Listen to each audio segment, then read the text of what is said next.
अंशावतरण पर्व 59 अध्याय महाभारत का उपक्रम। शौनक जी बोले, तात सूतनंदन, आपने भृगुवंश से ही प्रारंभ करके जो मुझे यह सब महान उपाख्यान सुनाया है, इससे मैं आप पर बहुत प्रसन्न हूं। सूत पुत्र, अब मैं पुनः आपसे यह कहना चाहता हूं कि भगवान व्यास ने जो कथाएं कही हैं, उनका मुझसे यथावत वर्णन कीजिए। जिसका पार होना कठिन था, ऐसे सर्पयज्ञ में आए हुए महात्मा एवं सभासदों को जब यज्ञ कर्म से अवकाश मिलता था, उस समय उनमें जिन किन विषयों को लेकर जो जो विचित्र कथाएं होती थीं, उन सब का आपके मुख से हम यथार्थ वर्णन सुनना चाहते हैं।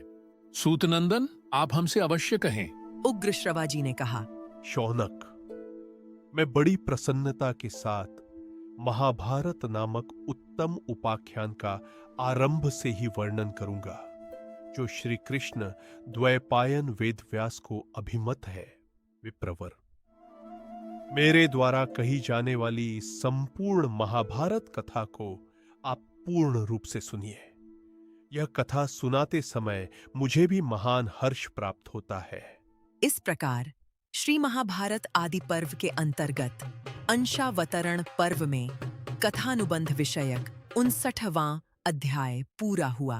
60तमो अध्याय जनमेजय के यज्ञ में व्यास जी का आगमन, सत्कार तथा राजा की प्रार्थना से व्यास जी का वैशंपायन जी से महाभारत कथा सुनाने के लिए कहना। उग्र श्रवाजी कहते हैं, शौनक, जब विद्वान महर्षि श्री कृष्ण द्वैपायन ने यह सुना कि राजा जनमेजय सर्प यज्ञ की दीक्षा ले चुके हैं, तब वे वहां आए।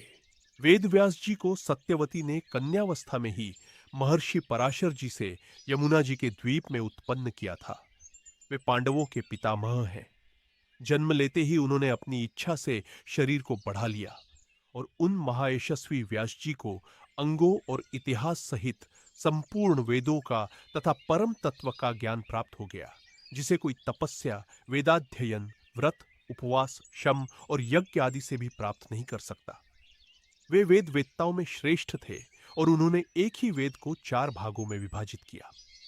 महर्षि व्यास जी परब्रह्म और अपर ब्रह्म के झाता, त्रिकालदर्शी, सत्यव्रत परायण तथा परम पवित्र है।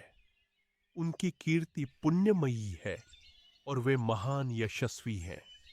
उन्होंने ही शांतनु की संतान परंपरा को आगे बढ़ाने के लिए पांडु, धृतराष्ट्र तथा विदुर को जन्म दिया। उन महात्मा व्यास ने वेद वेदांगों के पारंगत विद्वान शिष्यों के साथ उस समय राजर्षि जन्मेजय के यज्ञ मंडप में प्रवेश किया। वहां पहुंचकर उन्होंने सिंहासन पर बैठे हुए राजा जन्मेजय को देखा, जो अनेक सभासदों से घिरे हुए थे, मानो देवराज इंद्र देवताओं से घिरे हो। अभिषिक्त अनेक नरेश तथा यज्ञ कर्म में निपुण ऋत्विज भी उन्हें चारों ओर से घेरे हुए थे। भरत श्रेष्ठ राजा जन्मेजय महर्षि व्यास को आया देख बड़ी प्रसन्नता के साथ उठ खड़े हुए और अपने सेवकों सहित उनकी अगवानी के लिए चल पड़े। जैसे इंद्र बृहस्पति को आसन देते हैं, उसी प्रकार राजा ने व्यास जी के लिए सुवर्णमय आसन की व्यवस्था की। देवर्षियों द्वारा पूजित व्यास जी जब वहां विराजमान हुए, तब राजा जन्मेजय ने विधि पूर्वक उनका पूजन किया। उन्होंने पाद्य, अर्घ्य, आचमन तथा गौ आदि अर्पित किए। व्यास जी ने वह पूजा स्वीकार कर राजा का सम्मान किया और प्रसन्न हुए। इसके पश्चात जन्मेजय का चित्त प्रसन्न हुआ और वे उनके पास बैठकर कुशल क्षेम पूछने लगे।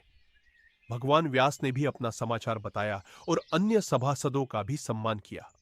तदनंतर सब सदस्यों सहित राजा जन्मेजय ने हाथ जोड़कर द्विज श्रेष्ठ व्यासजी से इस प्रकार प्रश्न किया। जन्मेजय ने कहा, ब्राह्मण, आप कौरवों और पांडवों को प्रत्यक्ष देख चुके हैं, अतः मैं आपके द्वारा वर्णित उनके चरित्र को सुनना चाहता हूं। वे तो राग, द्वेष आदि दोषों से रहित सत्कर्म करने वाले थे। उनमें भेद बुद्धि कैसे उत्पन्न हुई तथा प्राणियों का अंत करने वाला उनका वह महायुद्ध किस प्रकार हुआ? द्विज श्रेष्ठ, जान पड़ता है कि प्रारब्ध ने ही प्रेरणा करके मेरे सब पितामहों के मन को युद्ध रूपी अनिष्ट में लगा दिया था। उनके इस संपूर्ण वृत्तांत का आप यथावत रूप से वर्णन करें। उग्र श्रवाजी कहते हैं। जन्मेजय की यह बात सुनकर श्री कृष्ण द्वैपायन व्यास ने पास ही बैठे हुए अपने शिष्य वैशंपायन को उस समय इस प्रकार आदेश दिया। व्यास जी बोले। वैशंपायन, पूर्व काल में कौरवों और पांडवों में जिस प्रकार फूट पड़ी थी, जिसे तुम मुझसे सुन चुके हो, वह सब इस समय इन राजा जन्मेजय को सुनाओ। उस समय गुरुदेव व्यास जी की यह आज्ञा पाकर विप्रवर वैशंपायन ने राजा जन्मेजय, सभासदगण तथा अन्य समस्त भूपालों से कौरव पांडवों में जिस प्रकार फूट पड़ी और उनका सर्वनाश हुआ, वह सब पुरातन इतिहास कहना प्रारंभ किया। इस प्रकार श्री महाभारत आदि पर्व के अंतर्गत अंशावतरण पर्व में कथानुबंध विषयक 60वां अध्याय पूरा हुआ।